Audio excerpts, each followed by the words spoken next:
Innovation na makambo ya mpepo tope aviation na RDC. Compagnie africaine d'aviation CAA na mokuse alela yango minu na nenga kosakana te di commandé domaine na ye après réception ya premier Airbus A330 oyo CAA yaka nango mikolo eleki yango nde sukisaka masolo ndimela ngai mwana Kongo ke CAA auti lisusu kobambola koko na ebotu na domaine aérien avec arrivée pe réception ya deuxième avion esika Airbus A330.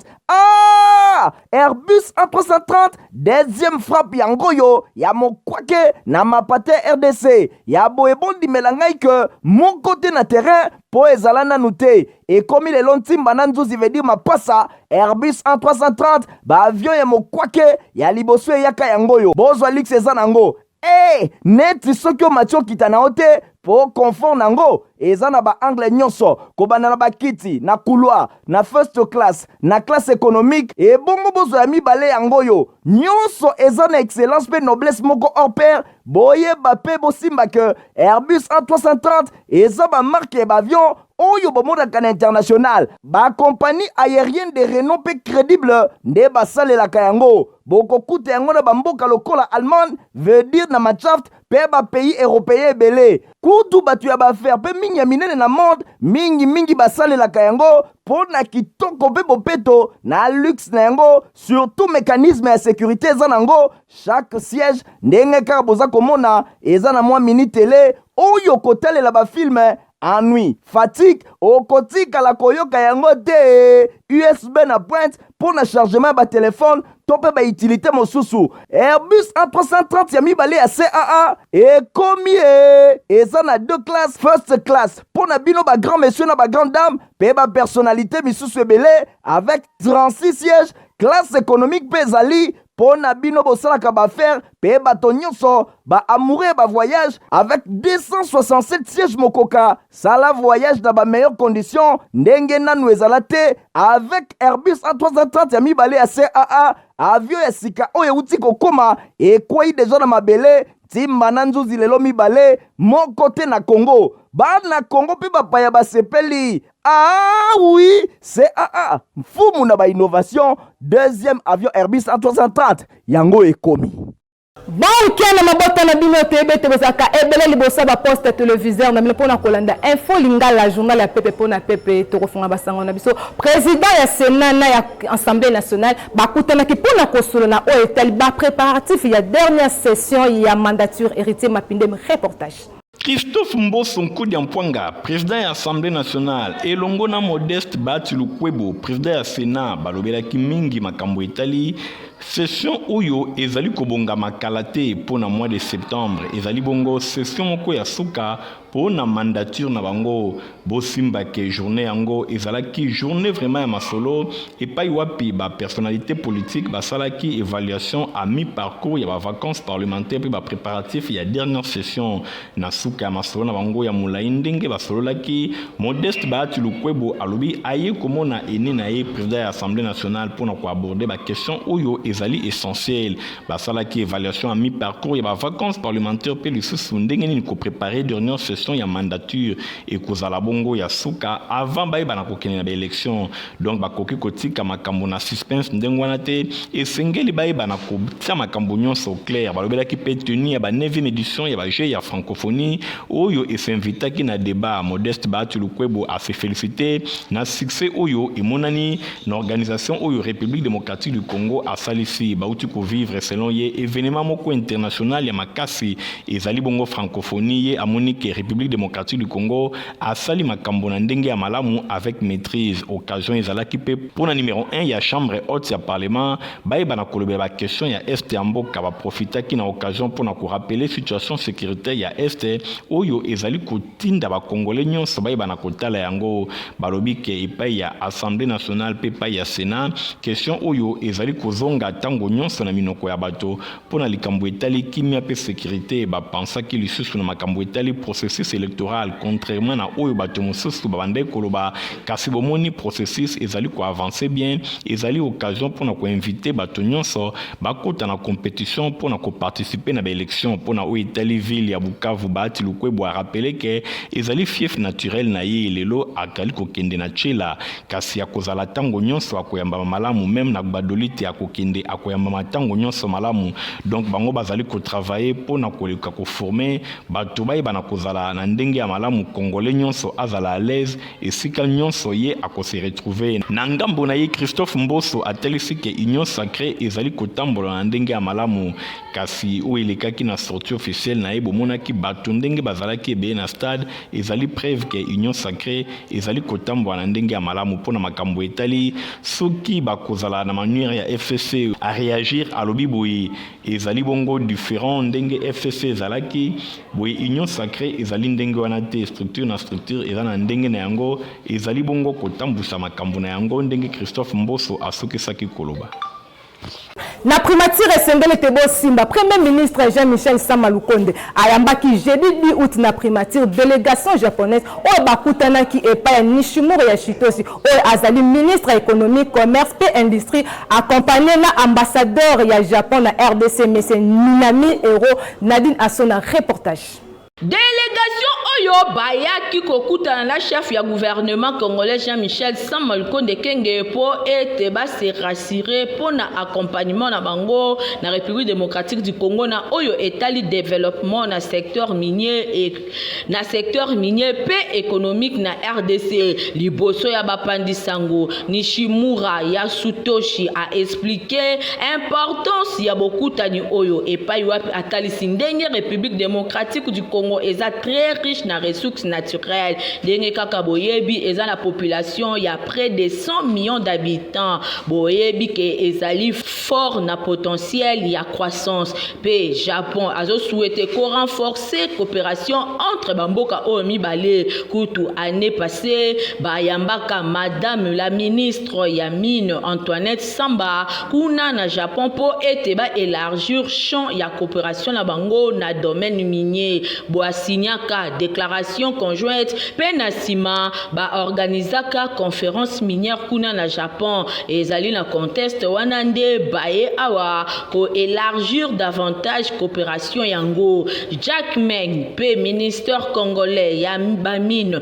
a signé accord pour na ko promouvoir davantage coopération yango na premier ministre Jean-Michel Sama Lukonde Kenge bango nyonso ba tie d'accord pour na ko élargir coopération yango étape ya mibale ezalaki ko envoyer mission conjointe publique privée japonaise pour n'envoula oyo ezali koya pe lisusu koye basolo la kozwa coopération na oyo etali ba minerais lokola cuivre pe ba minerais mosusu tel que lithium pe kobakisa lisusu exploration boyebi ke batiaki d'accord également na monsieur le premier ministre Japon azo souhaité komema ba contribution na ba domaine large tel que ba investissement formation transfert technologique construction ya ba chaîne ya approvisionnement na ba infrastructure ba souhaité kotunga relation moko gagnant na République démocratique du Congo ndenge Nishimura Yasutoshi ministre japonais ya économie ya commerce pe industrie atalisi. Na page mosusu esengeli tebo simba président ya Union des Patriotes pour la cohésion nationale Jean-Claude Dumbi akitaki na quartier Mama Mobutu pe na météo na commune ya Ngalema pona ko expliquer vision na ye na base na ye oyo bazalaki kozela Stéphania Kande Nathalie Kaila reportage. Awa tozali na cité Mama Mobutu na commune ya Ngalema président ya Union des Patriotes pour la cohésion nationale Jean-Claude Dumbi akitaki ye moko na terrain kaka ndenge bozali komona na supervision ya monsieur Kevin oyo azali président communal ya UPCN kuna na Mongafula chouchou ya Lukunga soso ya pembe Jean-Claude Dumbi azwaki nanu ton ya ko expliquer ban na cité Mama Mobutu Mobutu vision ya UPCN oyo ezali ya développement kolinga pe ko soutenir bana ya mboka bazala autonome mingi ba oyo bazali na batalon. UPCN bazali wana pona ko appuyer ba projet na bango awa ayaki pona ko concrétiser vision yango elongo na ba mama oyo batekaka deja mapa basalaka ba jus pe ba yaourt na nzela ya UPCN bakoma autonome. Jean-Claude Dumbi azali vraiment soso ya mboka ya solo boyo kandenge a expliqué. Et monani vraiment na bilongi, et monani vraiment na etaleli na bino na elobeli na bino esengo ezali munene mingi makasi. Ngai elongola équipe na ngai mobimba topesi bino merci ya mingi, merci ya ebele. Azali ko travailler sans retouche awa ayaki na quartier météo na espace Mama Lili kaka na même exercice. Si boyebi tina nini tozali kati na esika oyo tina na biso ezali ete bandeko na biso ngai elongo na ba oyo baza ko accompagner ngai bopusa biso botombola biso tokende wapi epai ba décision ya makasi ezomaka mpona mboka ba décision oyo ezomaka mpona bomoi na yo mpona bomoi ya bana na yo mpe mpona bomoi ya famille na yo mobimba. Alors bino nde esengeli bozala ba auteur ya ba décision oyo ya bomoi na bino makambu oyo ya kosala ete batu misusu bazwilaka bino ba décision to batu misusu badeside mpona futur na bino esili. Ezali nango facile pona bokoma na UPCN ya Jean-Claude Ndumbi bolekaleka na avenue Isangi numéro 277 na commune ya Lingwala wapi epai siège social na bango ezwami. Tokotana fait de société pour la Kotal Sabino qui est sous cette melo ya commune ya Kiseso bakangaki bakuluna epai wapi ba présentaki bango vendredi 11 août epai ya beaucoup mais c'est ya Kiseso Rite Kindu reportage. Na commune ya Kinseso phénomène kuluna ezali kokoba se kokoba ndeti kaka bilenge bakati bango bakamo kasi sous cette melo bango pe bazali kolemba te lokola groupe oyo bino moko bomoni ba présentaki bango vendredi 11 août liboso ya bourgmestre ya Kinseso pona makambu ya mabe ebele oyo bango basali population azalaki wana ba encourager ki geste la police rapide mba kebenga la police kuna le akutu basaba bongo wana bakete muta sote mirake o biso to ya ndenge nini tozaka na batu bazate tozaka batu mba bamswa kesa bukaji bamswa kesa batu wana batu uchika awate mais koto toza de sécurité koto kuna zota bana machete de quoi lokola kisi papa babom bakati machete wana bakati na kata porte daku na ye ya zeli bana batoka mai bakuna bakoti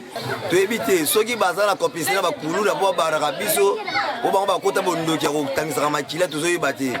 donc l'état a été là sur mamai to ebike bakulu na bana mboka besprit wana ezo utaka na bato bazo gérer mboka kozo la police wazana se awa na duma ozo la police ana kwa ya dimanzadi na misa na bayombe bango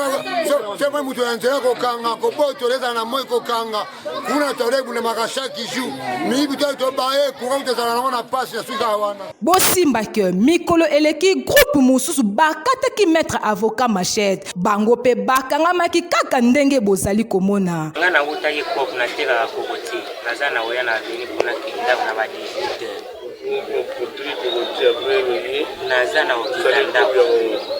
nazana okende kuna veni mba moko ba nani beklera ba asiminganga pe na iba te kona za mukana utai na bandu soki ba sous-set nyonso batelemela pona kokanga bakuluna kimia ekokota na Kinsenso.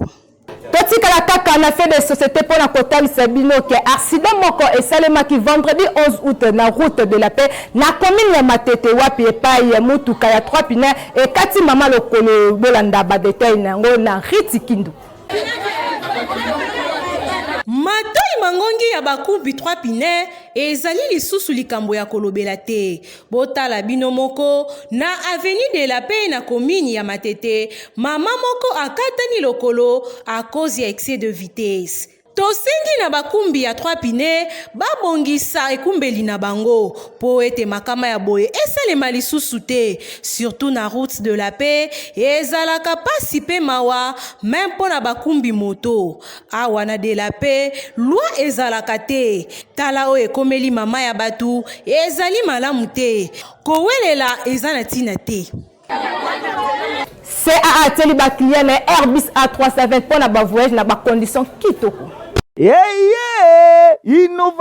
Innovation na makambo ya mpepo tope aviation na RDC. Compagnie africaine d'aviation CAA na mokuse alela yango minu na nenga kosakana te di et commandé domaine na ye. Après réception, ya premier Airbus A330, oyo CAA yaka nango, mikolo eleki, yango nde suki saka masolo, ndi melangai mwana Kongo ke CAA auti lisusu ko bambo la koko di koko na botu na domaine aérien avec arrivée pe réception, ya deuxième avion esika Airbus A330. Ah! Airbus A330, deuxième frappe yango yo, ya mokwake na mapate RDC, ya boebondi melangai ke moko côté na terrain po ezalana nute et comme les lontimba nanzuzi veut dire mapasa Airbus A330 ba avion ya mokwake ya liboso yaka yangoyo bozwa lix eza nango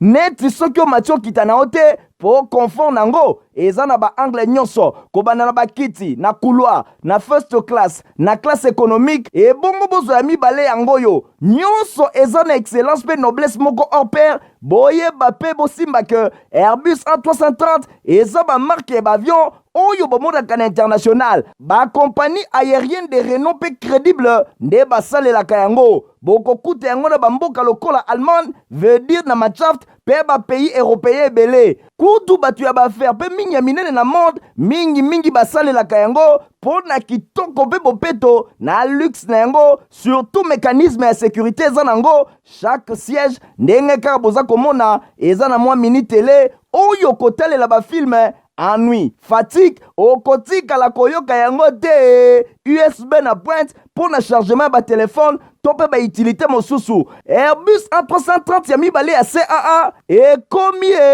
eza na 2 classes first class pour na bino ba grand monsieur na ba grande dame pe ba personnalité misusu ebele avec 36 sièges classe économique pe ezali pour na bino bosalaka ba faire pe bato nyonso ba amoureux ba voyage avec 267 sièges mokoka sala voyage dans ba meilleures conditions ndenge nanu ezala te avec Airbus A330 ya mibale ya CAA avion ya sika oyo uti kokoma ekwei deja na mabele timba na nzuzi lelo mibale moko te na Congo bana Congo pe bapaya basepeli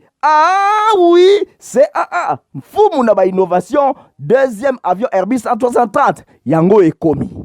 na religion sengele tebo simba Congo pour Christ CPC na mukuse elongo na évangéliste international Jean-Oscar Kizami na Kibila baza kolenga campagne d'évangélisation na stade de Martyr na Kinshasa kobanda vendredi 18 ti dimanche 20 août 2023 et kozala bongo le sambo pona mboka pe mabota bolanda ba détail na yango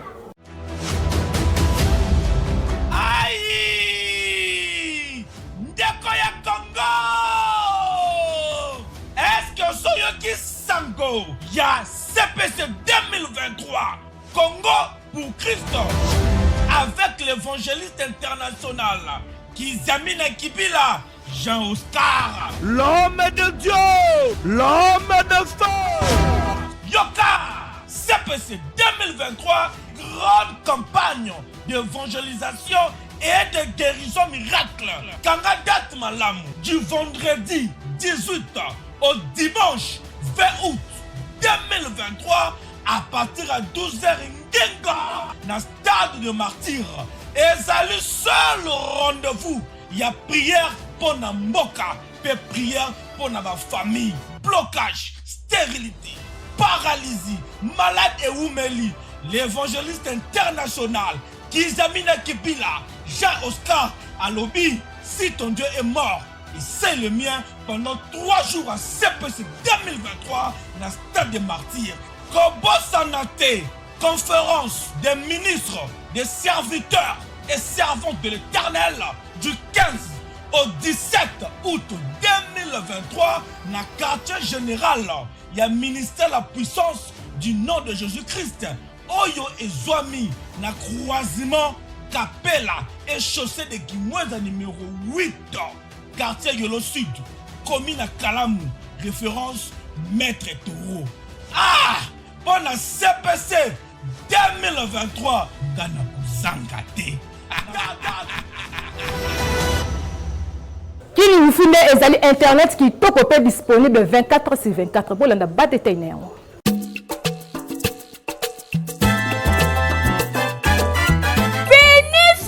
Makambo ya kokende kosomba mega na coin po eza perse ya pamba boyo kelanga eloko oyo kin wifi eye pona ko résoudre ba problème na bino nyonso na oyo etali internet ba memeli bino internet ya haut débit fixe par satellite partout na République démocratique du Congo ata na fin fond kuna même na bozoko toujours na vitesse ya nyama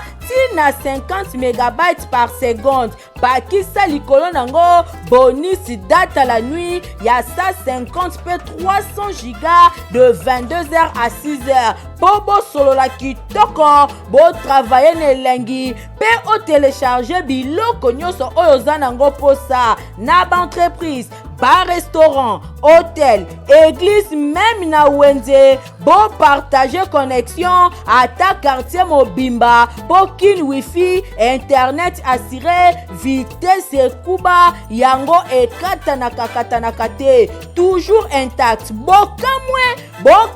te o, pour installation nango, eza très facile et pas wapi, ba installateur baza partout na République démocratique du Congo, na kit complet nango mobimba. Ata oza na mboka, ata oza na Kinshasa, moyena antenne moko ya mokie na modem oyo boye, place nyonso oza na zamba, oza na forêt équatoriale, oyo kozwa internet na yo a partir ya Panadol. Soko osombi antenne na yo, bakoya koinstalle yo. Soko oza na mboka, oza pe na ba-ingénieur indépendant, bazala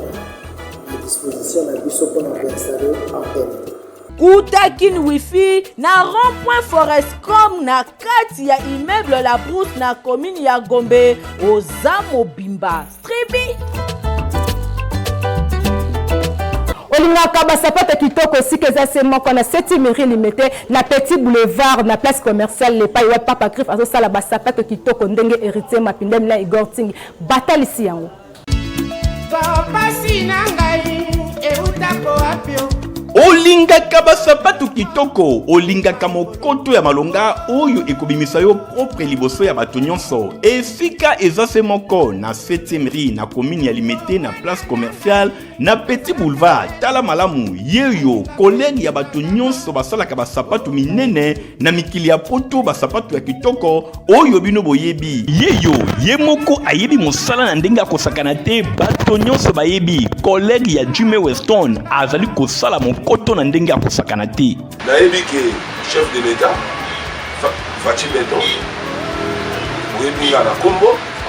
oyebi nga na elongi oyebi nga na mosala. Moi je pense que c'est déjà quelque chose de bon. Puis oyebi bate ezalaki na Limete tokie na premier ministre ozalaka na yo na mise oyo kota palais du peuple obengaka ngai tokutana mais ti lelo kaka bablocage. Mais on a même la ministre là, ministre de la culture Azali, ministre de l'industrie Azali, ministre de PMI Azali, PMR. Mais pourquoi tu es au Changa Maboko, on a bien diminué le taux de chômage.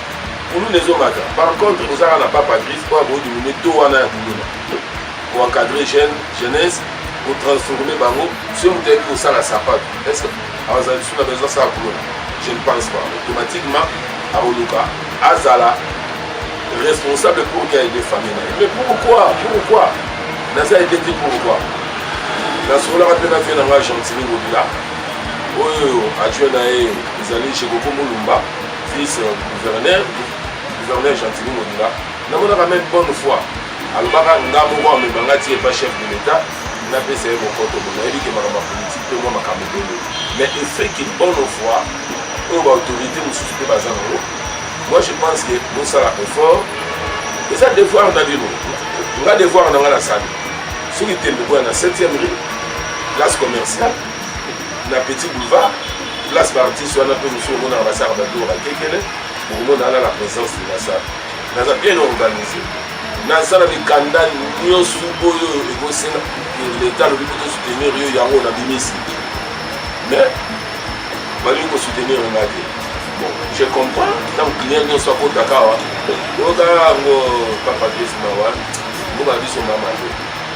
on va soutenir Rio. Il faut Simba Science. Maintenant, dans Simba Science, on a vu la matin. Donc, je suis Ria Awa. Aux ala au sala fête, au dia batunion sur la fête, la tara tesa Awa. Aux ala au mariage, la ta Awa. Aux ala sapat ya munene, le kolo la eni.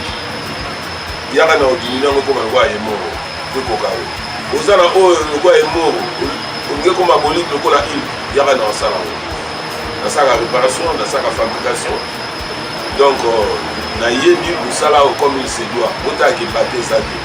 Oyoki adresse ezafemoko na 7e rue Petit Boulevard na commune ya Limete et pai wapi ba chaussure ba sandal ba mapapa ezali kosalema na ndenge ya kosakana te soki okoti awa obosani Italie libela.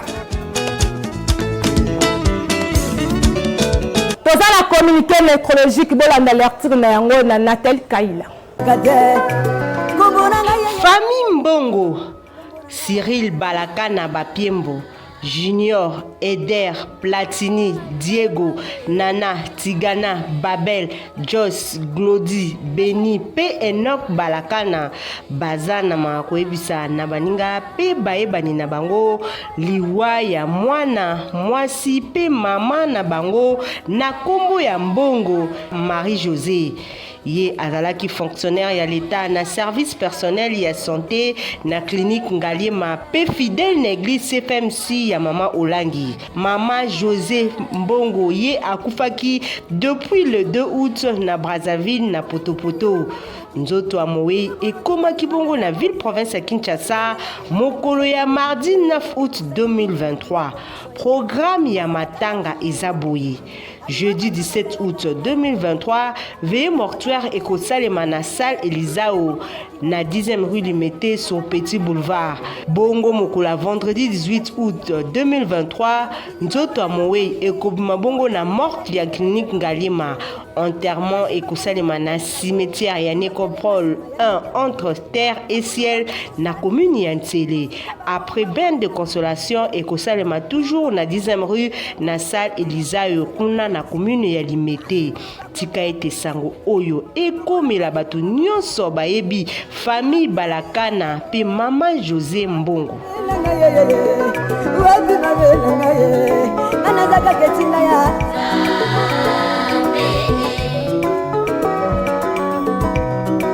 Abolingo na ye lisusu nzambe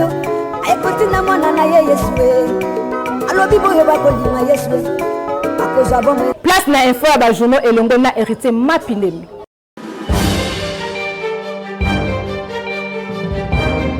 Mbotepe boyebola muna info ya ba journaux ya vendredi 11 août 2023 auto fongoli yango na quotidien l'avenir au terre alobi publication ba liste provisoire ya ba candidature na élection na députation nationale boyo kaba raison ya report confrère Akemoseka pona kotalisa ke ezalaki annoncé poso oyo kasi yango esalemité pona ngambo ya commission électorale nationale indépendante ba évoquer ba dossier ebele oyo ezalaki déposé na niveau ya ba BRTC na bango au total 168 mobimba oyo ezalaki réparti na République démocratique du Congo la province nyonso na tina wana koya na yango nyonso na ville ya Kinshasa po ezala traité ezali kosenga mwa tango bana kopesama po musala bana kosalema na ndenge ya malamu. Même information ezongi na bi-hebdomadaire d'information générale. L'objectif est alobi publication ba liste ba candidat na députation nationale ezali reporté à une date ultérieure. Commission électorale nationale indépendante a annoncé que yango na communiqué moko ezalaki signé le 9 août 2023 pe esengami ke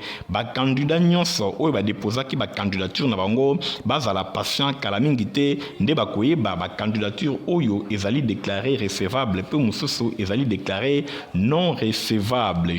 journal na ngambo na ye alobi Christophe Mboso na Modeste Baatulukwebo ba discutaki pona o etali ba préparatif ya dernière session ya mandature ba président ya deux chambres ya parlement ya République démocratique du Congo ba kutanaki pona kobeta masolo masolo par rapport à l'actualité pe kotala ndenge nini kobongisa session ya septembre oyo ezali koya kala mingi te e kozala session ya suka avant mboka ekende bongo na ba élection tozongi na journal l'avenir pona o Itali Sport alobi na biso Connor azalaki absent pona deuxième rencontre o esengelaki bakutana na ba dirigeant ya Linafoot pe ya association ba dirigeant ya football ya République démocratique du Congo pona ko déterminer format ya championnat édition 2023-2024 kasi ba dirigeant ya Connor bazalaki te pona réunion oyo na tina wana reprise ya championnat ndenge ezalaki prévu le 23 août et komi bongo hypothétique ndenge confrère asukisi voilà na information ou ndete sukisi info ya ba journaux ya poko ya lelo botika la malamu.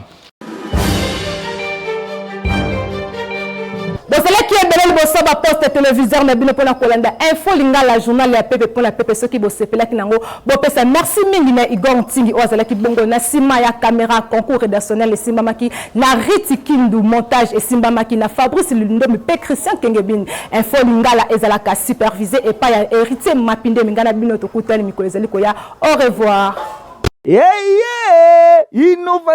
Innovation na makambo ya mpepo tope aviation na RDC compagnie africaine d'aviation c'est ana mokuse alela yango minu na nenga kosakana tedi et commandé domaine na ye après réception ya premier Airbus A330 oyo CAA yaka nango mikolo eleki yango nde sukisaka masolo ndimela ngai mwana Kongo que CAA auti lisusu ko bambola kokodikoko na botu na domaine aérien avec arrivée pe réception ya deuxième avion esika Airbus A330 Airbus A330 deuxième frappe yango yo ya mokwake na mapate RDC ya boebondi melangai que mon côté na terrain po ezala nanu te et comme il est lontimba na nzuzi veut dire mapasa Airbus A330 ba avion ya mokwake ya liboso yaka yango yo bozwa lix eza nango neti soki o matio kita na ote po confort nango eza na ba angle nyonso kobana na bakiti na couloir na first class na classe économique et bongo bozo ya mibale yango yo nyonso eza na excellence pe noblesse moko hors pair boyeba pe bosimba que Airbus A330 eza ba marque ba avion oyo bomodaka na international ba compagnie aérienne de renom pe crédible nde basalelaka yango bokokuta yango na bamboka lokola Allemagne veut dire na Matshaft pe ba pays européen ebele kutu batu ya baaffaire pe mingi ya minene na monde mingi basalelaka yango po na kitoko pe bopeto na luxe na yango surtout mécanisme ya sécurité eza nango chaque siège ndenge kaka boza komona eza na mwa mini télé oyo kotalela bafilme ennui, fatigue, okotika la koyoka yango te USB na pointe pour na chargement ba téléphone tope ba utilité mosusu Airbus A330 ya mibale ya CAA et combien eza na deux classes first class pour na bino ba grand monsieur na ba grande dame pe ba personnalité misusu ebele avec 36 sièges classe économique pezali pour na bino bosalaka ba faire pe bato nyonso ba amoureux ba voyage avec 267 sièges mokoka sala voyage dans ba meilleures conditions ndenge nanu ezala te avec Airbus A330 ya mibale ya CAA avion ya sika oyo uti kokoma ekwei deja na mabele timba na nzuzi lelo mibale moko te na Congo bana Congo pe bapaya basepeli oui CAA mfumu na ba innovation deuxième avion Airbus A330 yango ekomi